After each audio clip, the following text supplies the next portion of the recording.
नमस्कार, आप सभी का स्वागत है हमारी लैब असिस्टेंट ज्योग्राफी की प्रयास रिवीजन सीरीज में। और आज हम इसका चैप्टर 8 जो आपका लैब असिस्टेंट का सिलेबस है 2026 की जो भर्ती हो रही है उसका जो सिलेबस है उसका चैप्टर 8 हम आज शुरू करेंगे। और चैप्टर का नाम रहेगा वायुमंडल, है ना, एटमॉस्फेयर हमारा टॉपिक रहेगा। और आज की क्लास में कोशिश करेंगे कि हम इस टॉपिक को पूरा कंप्लीट पढ़ पाएँ। जो हमारी आज की क्लास रहेगी वो हमारी जो बुक है लैब असिस्टेंट की प्रयोगशाला सहायक, है ना, भूगोल की सभी प्रतियोगी परीक्षा, तो जो आधारभूत नोट्स हमने जो निकाले हैं उस पर आधारित हमारी क्लासेस रहेंगी। और उसी को आप इस बुक को आप परचेज़ भी कर सकते हैं, हमारे डिस्क्रिप्शन पे जाके उसकी लिंक मिल जाएगी आपको, चैनल पे भी उसकी लिंक है। और ऑफलाइन बुक डिपो पर भी हमारी बुक अवेलेबल है, तो आप वहाँ से भी जाके इसको परचेज़ कर सकते हैं। तो शुरू करते हैं। जो आज का हमारा जो टॉपिक रहेगा उसमें जो हम मुख्यतः टॉपिक देखेंगे वो देखेंगे कि जो हमारा एटमॉस्फेयर है, जो वायुमंडल है, उसकी इम्पोर्टेंस क्या है, उसका महत्व क्या है, उसका संगठन कैसा है ना, उसकी संरचना या संगठन कैसा है, कौन कौन सी गैसें हैं, क्या क्या उसके अंदर अवेलेबल है, और मुख्यतः उसकी संरचना जो हमारे एटमॉस्फेयर की लेयर्स हैं उनके बारे में हम आज की क्लास में चर्चा करेंगे। तो शुरू करते हैं। तो जो हमारा वायुमंडल है, जो हमारा एटमॉस्फेयर है, उसकी इम्पोर्टेंस क्या है। जो हमारा वायुमंडल है वो जीने के लिए अत्यंत आवश्यक है ना, बहुत इंपॉर्टेंट है। इंपॉर्टेंट क्यों है? क्योंकि इसी हमारे एटमॉस्फेयर से हमें क्या क्या मिलता है, हमें ऑक्सीजन मिलती है। हमें क्या मिलती है? ऑक्सीजन मिलती है। इसी एटमॉस्फेयर से हमें हीट मिलती है, हीट एज ए सन से, सूर्य से मिलती है।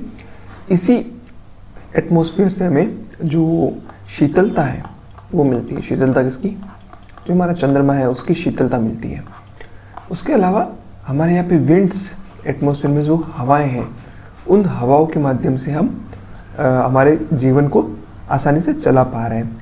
उसके अलावा, है ना, मनुष्य जैसे हम हैं, ह्यूमन जैसे बिना भोजन और पानी के नहीं रह सकता, वैसे ही सांस की लेने, अगर सांस नहीं ले तो वो कुछ मिनट भी जीवित नहीं रह सकता। यानी अगर भोजन आप नहीं खाएंगे 1-2 दिन तो चल जाएगा, लेकिन अगर आप कुछ मिनट तक सांस नहीं लेंगे तो आपकी मौत भी हो सकती है।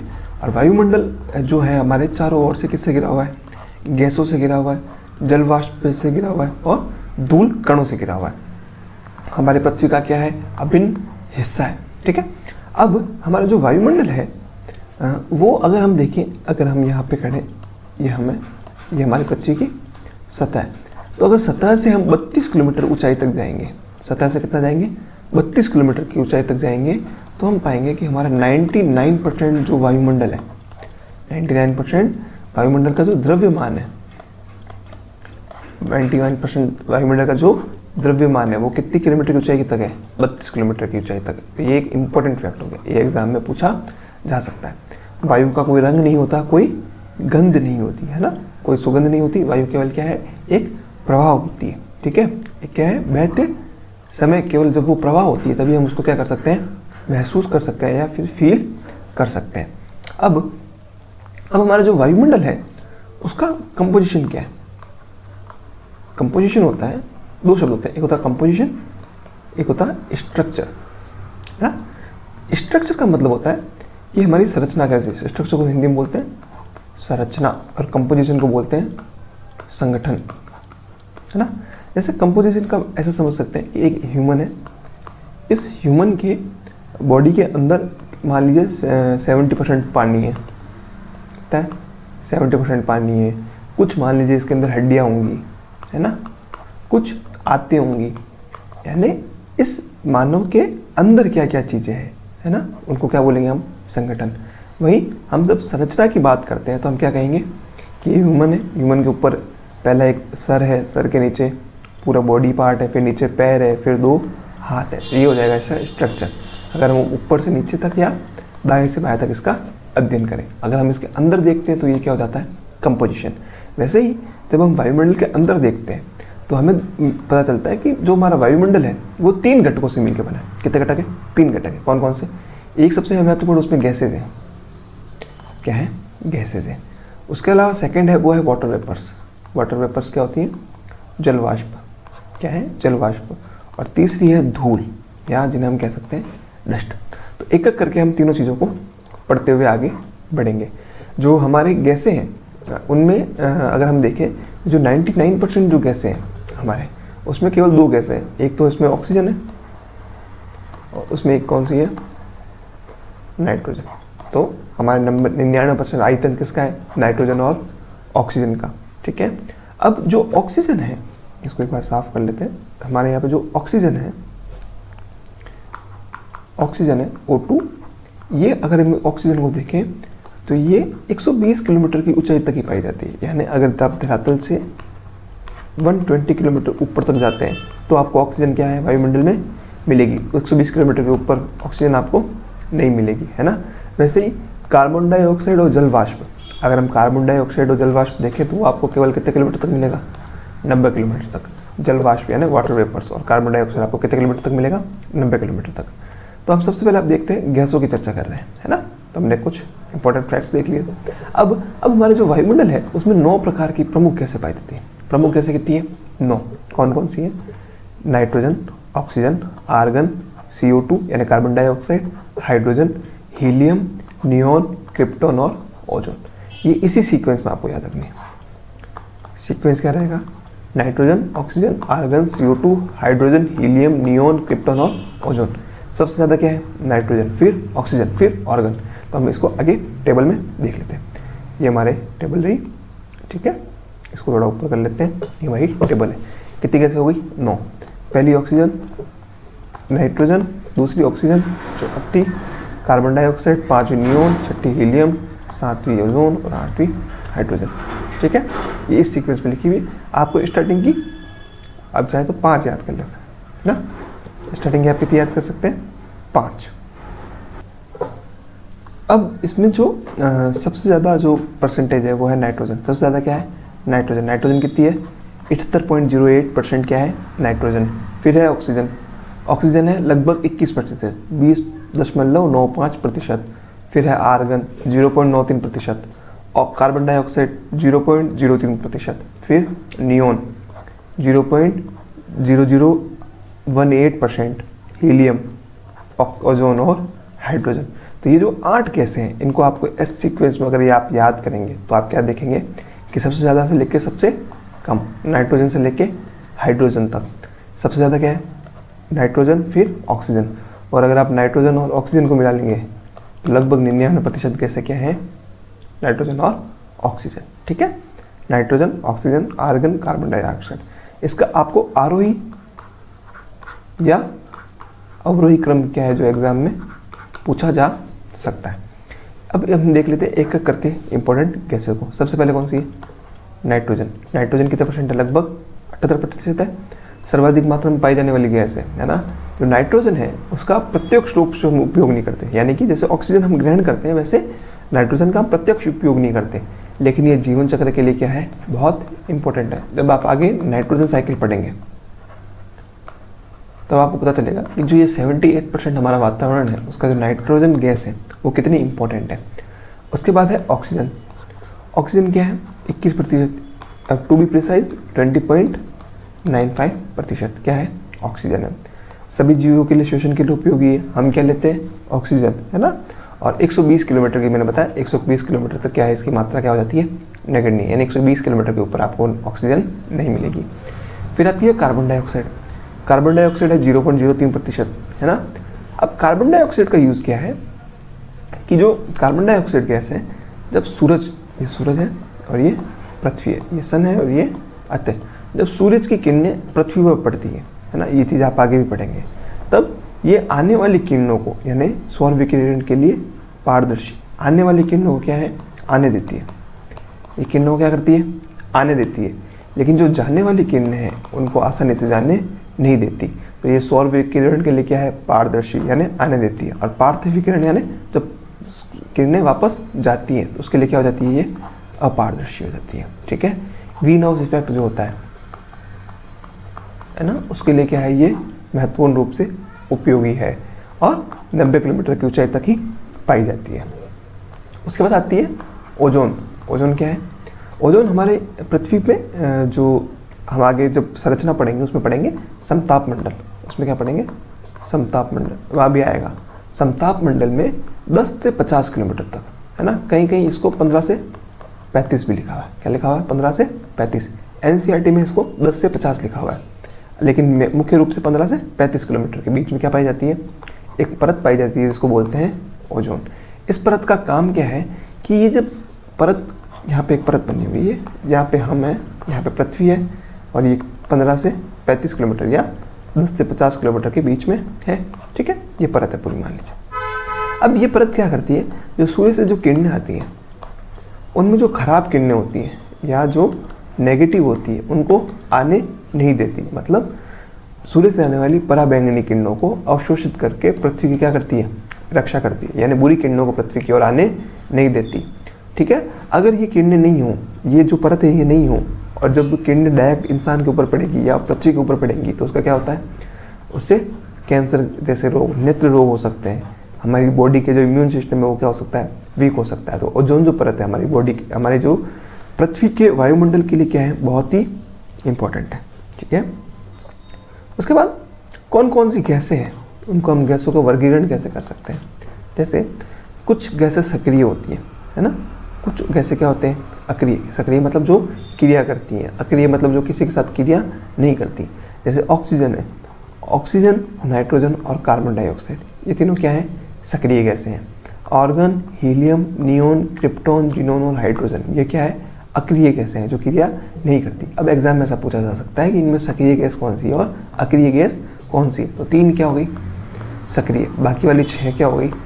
अक्रिय। ठीक है, वैसे ही कुछ होती है स्थिर और कुछ होती है अस्थिर। स्थिर मतलब जिनकी मात्रा में वृद्धि या कमी नहीं होती, लेकिन कुछ गैसें ऐसी होती हैं जो उनकी मात्रा में वृद्धि या कमी हो सकती है। स्थिर गैसों में आती है नाइट्रोजन, ऑक्सीजन और आर्गन। नाइट्रोजन, ऑक्सीजन और आर्गन, तो इसमें कितनी है?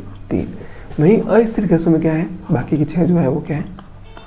क्या है? अस्थिर गैसें। ठीक है, अब इनमें बाकी की अन्य जो भी गैसें बच गई। ठीक है, अब इनमें क्वेश्चन क्या भी ऐसा भी पूछा जा सकता है कि ये देखिए, जैसे अब इसमें से कोई, इन दोनों में से कोई एक ले लेगा। जैसे लिखा रहेगा कि भाई ऐसी कौन सी गैस है जो अक्रिय भी है और स्थिर भी है। तो ऐसी कौन सी गैस हो जाएगी जो अक्रिय है और स्थिर भी है? वो है केवल ऑर्गन।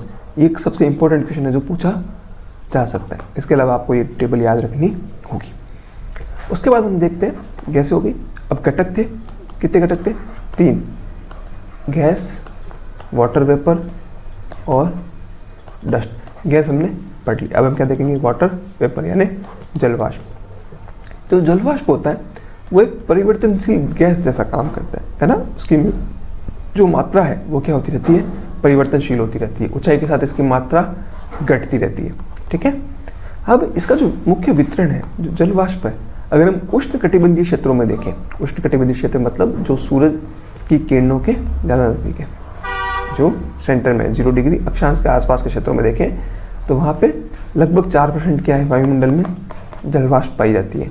वहीं अगर हम जैसे जैसे इस परत से दूर होते जाएंगे, इससे दूर होते जाएंगे, तो इसकी जो जलवाष्प की मात्रा है वो क्या हो जाती है? वायुमंडल में 1% से भी कम हो जाती है। ठीक है, विषुवत रेखा से ध्रुवों की ओर इसकी मात्रा क्या हो रही है? कम हो रही है। ये विषुवत रेखा है, यहाँ पे ध्रुव है, इसकी मात्रा क्या हो रही है? कम हो रही है। इंपॉर्टेंस क्या है वाटर वेपर का? सूर्य के भाग को अवशोषित करती है, बिल्कुल करती है। कंबल की तरह पृथ्वी को अत्यधिक गर्म और ठंडा होने से बचाती है, यानी बहुत ज़्यादा गर्म भी नहीं होने देती और बहुत ज़्यादा ठंडी भी नहीं होने देती। संघनन के द्वारा बादल और वर्षा का क्या होता है? निर्माण होता है। किसके सहारे होता है? जल वाष्प के द्वारा। फिर आते हैं डस्ट पार्टिकल्स, धूलकण। धूलकण क्या होते हैं? धूलकण कुछ भी छोटे छोटे पार्टिकल्स, जैसे समुद्री नमक हो गया, महीन मिट्टी हो गई, जो धुआं उठता है, राख हो गई। राख कैसे? कुछ जलाया या ज्वालामुखी से राख हो गई। धूलकण, उल्का के कण, ये सभी क्या है? धूलकण के स्रोत हैं। ये जो धूलकण है ये एक वायुमंडल का इंपॉर्टेंट हिस्सा है। ठीक है, ये क्या करते हैं कि धूलकण एक आर्द्रताग्राही कण के रूप में काम करते हैं। ये शब्द आपको याद रखना है, आर्द्रताग्राही कण। क्या मतलब हुआ इसका? कि अगर डस्ट पार्टिकल है तो डस्ट पार्टिकल के चारों ओर जमा होने के लिए क्या जमा होती है? संघनन होता है। ये डस्ट पार्टिकल के चारों ओर क्या होता है? संघनन होता है। संघनन किसका होता है? जलवाष्प का। किसका होता है? जलवाष्प का। धूलकण के चारों ओर क्या हो गई? जलवाष्प। जब वही धूलकण और जलवाष्प भारी हो जाते हैं तब नीचे की ओर गिरते हैं, और जिसको हम क्या नाम देते हैं? वर्षा, जिसको क्या नाम देते हैं, वर्षा। तो वर्षा के लिए क्या है, ये बहुत इंपॉर्टेंट है, ठीक है। सूर्य के प्रकीर्णन और अवशोषण में भी महत्वपूर्ण भूमिका निभाते हैं, ठीक है।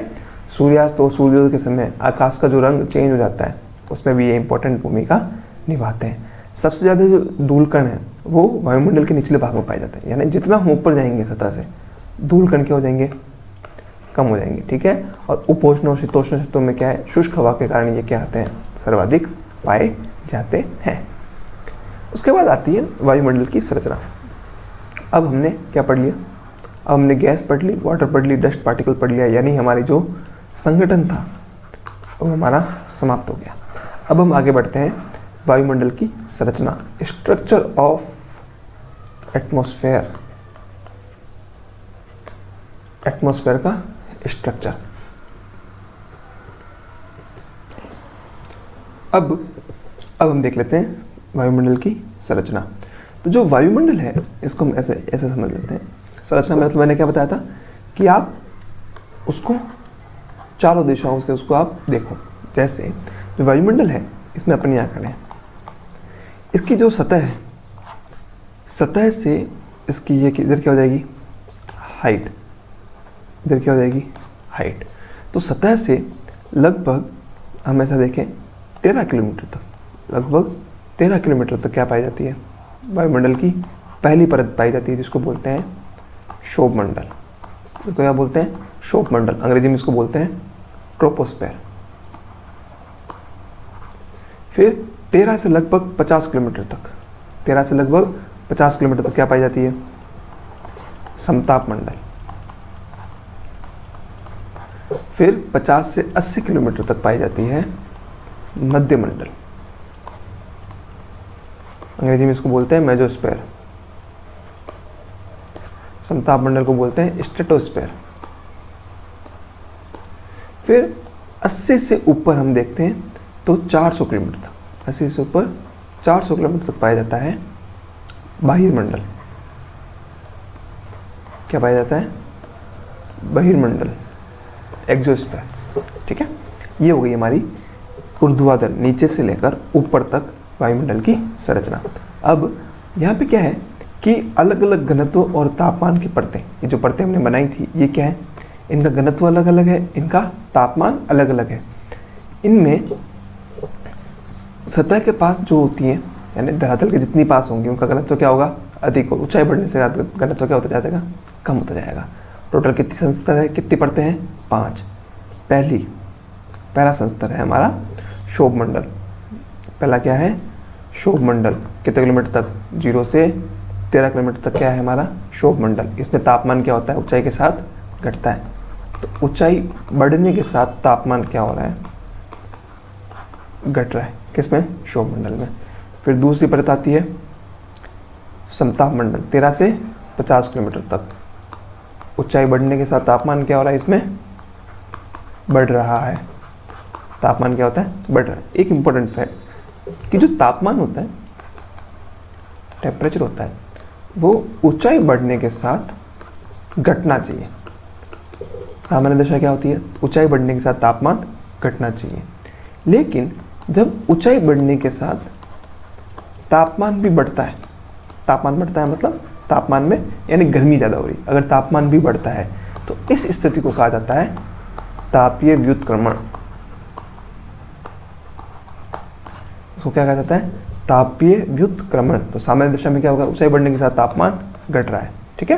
तो ये यहाँ पे क्या स्थिति हो जाएगी, तापीय व्युत्क्रमण की। उसके बाद तीसरी आती है मध्यमंडल, 50 से 80 किलोमीटर तक, ठीक है। इसमें क्या होता है, ऊंचाई बढ़ने के साथ इसमें क्या होगा, वापस तापमान कम हो रहा है।